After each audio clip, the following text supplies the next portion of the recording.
A24 presents.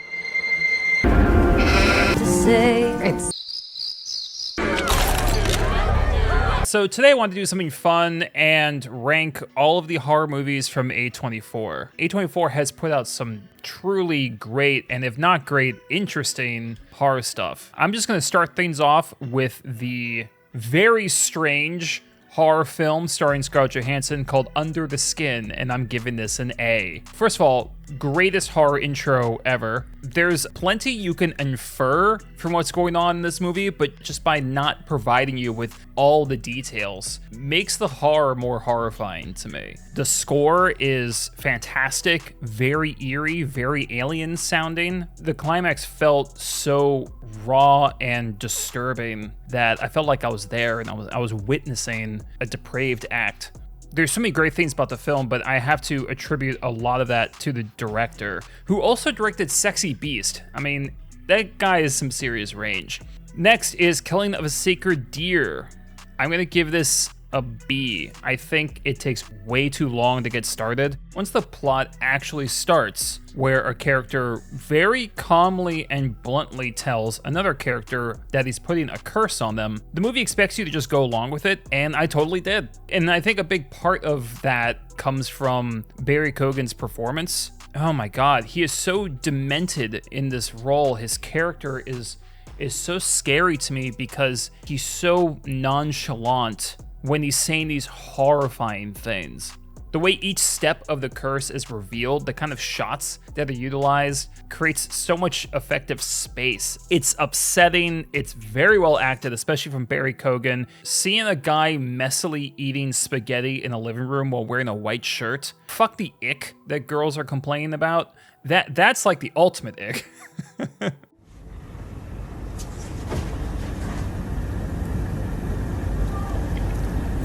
I don't know if what is happening is fair, but it's the only thing I can think of that's close to justice. All right, here's the one that horror fans have been fapping to for the past 10 years, and that is Hereditary.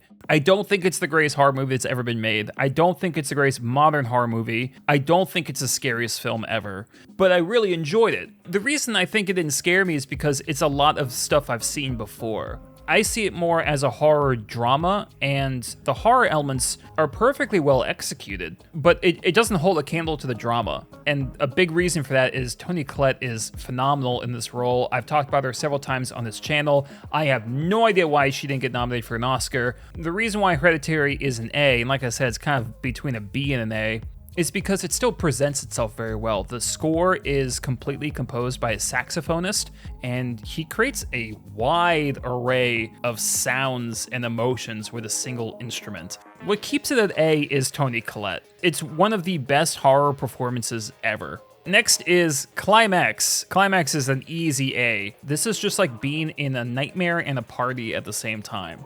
A bunch of French dancers are in a building, they're snowed in, they're working on some kind of experimental dance project, and someone spikes the sangria with LSD. There are insane long takes in this film. One decision I really respect is the fact that Climax doesn't actually show the hallucinations the characters are experiencing, but you can picture their mental state based on their behavior. This was such a fun and horrifying movie at the same time, such a mix of emotions, but the biggest emotion was me sitting there slack-jawed in amazement. Slice. I did not watch Slice, so it's gotta go down here. Sorry. Next is Hole in the Ground. I'm giving it a C. Pretty standard movie with a creepy kid who looks like he's never slept. I don't really have much to say about this one. It's not very memorable. It retraces the same steps as many other movies of this ilk. Perfectly decent rental. All right, the second of two movies I haven't seen is High Life. This is starring Robert Pattinson. It looks very pretty and molasses slow. Next is Midsommar. I'm putting Midsommar at A. I think Midsommar is a gorgeous and very disturbing film. The music in Midsommar is one of my favorites of all horror. Even when it is so pleasant, there's just something off about the score, and that's how the whole movie is. The artwork of the film, the production design, everything is just uncanny and strange. I think one thing that a lot of people miss about Midsommar is that it's not just about evil cults, but it's about how cults seduce people by breaking them down, love bombing. There are some real psychological tactics that cults use that you can find in this film. I mean, the thing opens with one of the biggest haymakers ever. You're okay. You're okay. You're okay.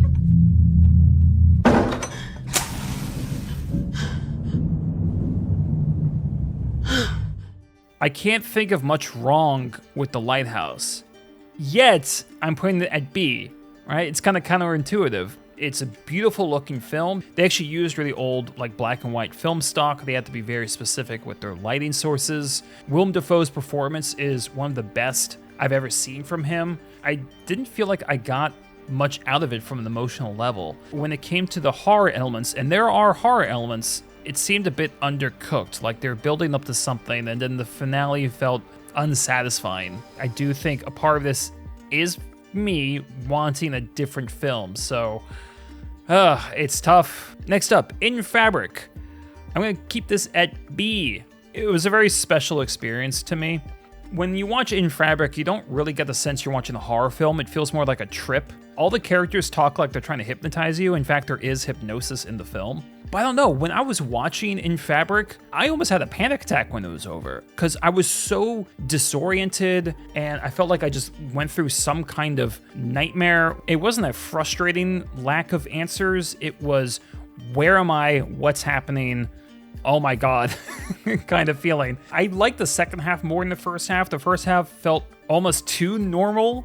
Great, shocking sequences. Love the woman at the mall who is always speaking like she's trying to lull you into some kind of trance. I'm not always scared by Strange, but this one got me for some reason. Saint Maud, I'm giving this a B. Saint Maud is a little frustrating to me because it's very well shot. I love the lead performance, but it seems to think it's scarier than it actually is. And again, like, I know fear is pretty subjective, but a girl being possessed and like bending backwards, holy shit, I've seen that so many times. What was more interesting to me was the main character's descent into madness. It was a very intimate movie, which I appreciate because you're showing it about someone who's losing their mind. Saint Maud has one of the best jump scares ever, and it's literally the last shot. And it's not like a cheap cop-out of any kind. It's the perfect ending. It says everything in half a second.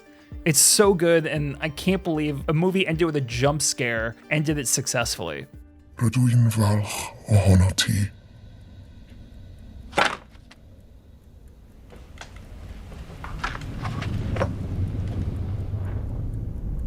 Derbyn y prawf ola yma, ac fe fyddwn yn wir gyda'n gilydd. Life After Beth. This is the one I've seen most recently. Oh, geez, Rick. It's not a good film. I'll be nice and give it a C. I think the biggest problem with Life After Beth is its tone. It doesn't know whether it wants to go full comedy or have some semblance of drama. And on top of all of that, it's trying to be like a splatter horror film. So it's trying to do all these things, and the script isn't quite there. And some of the actors just look confused. Like John C. Reilly is kind of playing it funny, but also half-assing it. Dane DeHaan is trying to play it like a straight drama, but he's not good enough. And then Aubrey Plaza is just looking around like, is anyone going to help me here? This is teetering on D. Lamb gets a C. This was really annoying to me. In fact, it ticked me off so much I almost want to give it D, but I can't deny that it is well shot. I hate these kind of horror movies. The movies where almost nothing happens, every scene is just a slow pull of a camera, and it's supposed to be profound, and it's fucking not. It's not profound to stretch out a 30-minute idea into 90 minutes. Okay, it's not. You're just wasting time. I'm not saying there's nothing going on in this film at all. I just don't think they're being explored in a very entertaining or insightful way. All right, X. It captures the 70s vibe very well through its music and its kind of cinematography. Of the three films, I would say X is probably the most fun. It moves the fastest. There's some fun kills in it. It was just like a solid, wacky film based on 70s pornos. So if you want that, that's pretty much what you're gonna get. Sorry about me, man, but my van broke down on the highway back yonder, and I was hoping I could use y'all's phone to call for help. Oh my goodness. I'm gonna move my camera up. Ba-doop, ba-doop, ba-doop, ba-doop, ba-doop. There we go. Men! Boy, was there a lot of discourse about this film. I gotta give Men a C. The thing with Men is that there's actually great things in this film. For example, there's some gorgeous lighting. Rory Kinnear, I think his name is, probably got that wrong. He plays all these different characters in the film, either superimposed or him with makeup, and that is a great performance that really got no love. There's a scene where she is making noises in a tunnel, and for a musician, it can be very fun to hear her, layering echoes on top of each other, kind of like she's composing music in real time. However, at face value, it's a very pointless and kind of irritating scene.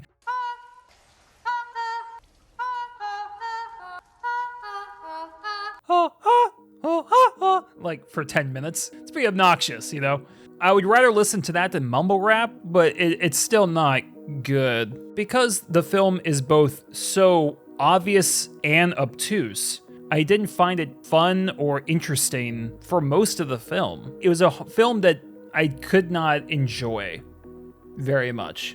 And I'm sure there's plenty about the narrative that I'm missing. And then there's other parts that I definitely wasn't missing because it was hitting me with a sledgehammer. Bodies, bodies, bodies. I'm gonna give you a B. I thought this would be terrible. I thought the trailer sucked. Rachel Sennett is awesome in this film. She's hilarious, embodies the kind of party girl, wannabe intellectual, spiritual gal, but she's anything but. First of all, a podcast takes a lot of work, okay? You have to organize the guests, you have to do a Google Calendar, and you build a following. It takes a long fucking time. Loved her performance in it. She was by far the best part. The ending really tied everything together in a very unexpected way. I liked how the character dynamics were introduced. It felt very natural. I enjoyed it for what it was, quite a lot. Pearl gets a B. So Pearl is my favorite of this X trilogy. Its biggest issue is that it's a little repetitive. I think a good 15 minutes could be cut from that.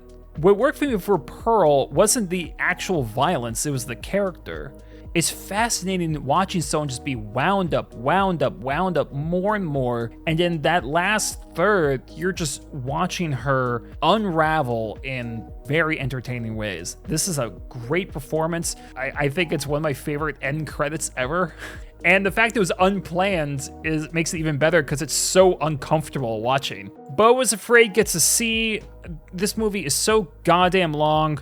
Can't fault the performance. Can't fault the production design, especially in certain sequences. Almost everyone agrees that this thing could have been amazing if it was like an hour shorter. And an hour is so long. That is such a long time to cut out of a film. Talk to me. I'll give it a B. Every year, there's always one horror film that gets a shit ton of hype.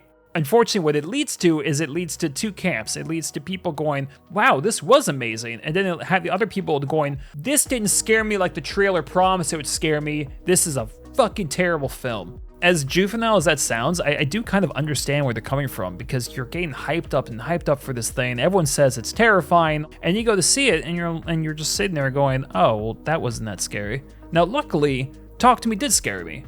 There's a scene where someone's kind of moving through, I don't know, an afterlife or a limbo of some kind, and I felt a bit claustrophobic even watching that. I love all the use of water in a lot of the sound effects, this wet, sloppy gurgling. The lead actress is great. The movie's also a lot more grisly than I was expecting. When I was watching the montage from Talk to Me, I was equal parts disturbed and having a really fun time. I'll let you in. Shit.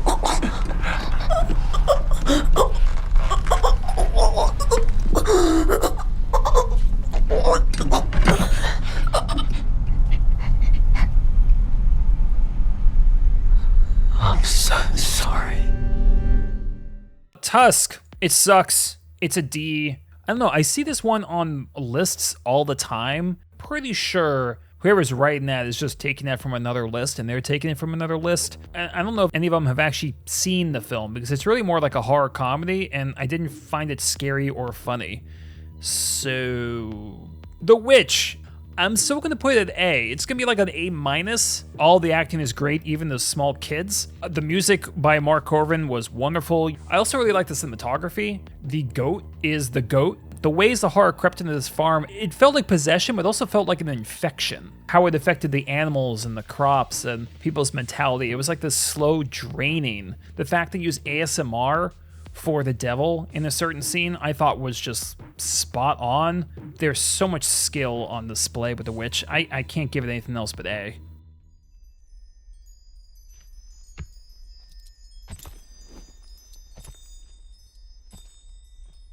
Remove thy shift. All right, Green Room. Anton Yelchin is in this film. R.I.P. This might be my favorite performance from him because there's a scene where a bunch of guys are attacking him, and God, like, it hurt to watch. The violence is completely off screen, but he's putting so much agony into the performance. I felt so horrible for what the character was going through. Great performances, surprisingly gruesome deaths in this film. I think this is like the perfect brutal horror film to watch with friends. All right, The Monster. Oh, God. Neither of the characters are particularly likable. The monster kind of looks like crap. It looks like a panther who took steroids. There's nothing for me to really talk about this film. It's so many films you've seen already. It's Cujo with a mother and a daughter. Why the hell am I giving this a C? This is a D. I'm going to get so much hate for this, but I'm going to put Blackcoat's daughter at C. The Witch is slow. In Fabric is slow. You can be hypnotic. You can build tension and suspense. Blackcoat's daughter doesn't really do this, other than just slowly panning the camera and having characters leave pauses between their words so wide you could fit a fucking truck. Catherine, are you concerned about something? No. I mean, I just wish you could stay and see my performance. Film is bouncing between the story at the school and a girl in a car. Why even include that subplot anyway? It's not tense. They do this big reveal at the end and you're supposed to be amazed by it, but it's not amazing. I saw it coming, and that was the only reason for the subplot to exist, was that moment. So, no, I don't think it's profound. I think it's stupid, and you wasted a lot of my time. The only reason I'm putting in that C and not D is because the lead actress, she really gets across, and makeup helps as well, the idea that something is possessing her. There's some effective gore, but I'm tempted to give it something lower because I really don't like this film. Fine, fuck it. Fine, it's a D. It's just, it annoyed me. It's an annoying film. Woodshock gets a D. This is actually probably my least favorite one today. This is bordering on F. Those trees look good. The worst thing the film can be is bland or boring. Woodshock is boring as shit. And last, the one that got absolutely reamed by audiences thanks to its misleading trailer, and that is It Comes at Night. I'll put A for now. It Comes at Night is a morbid, depressing, shocking post-apocalyptic film. What makes it more paranoia-inducing is the fact that there's so few characters. There's so few people there that you can count the number of people to blame on one hand. Simple actions create a lot of division. The movie is also very well shot, ominous, it's very slow, and very morbid. Don't watch it if you're not into that kind of thing. But if you are, if you like post-apocalyptic films, if you like paranoid dramas, I'd say definitely give this one a go.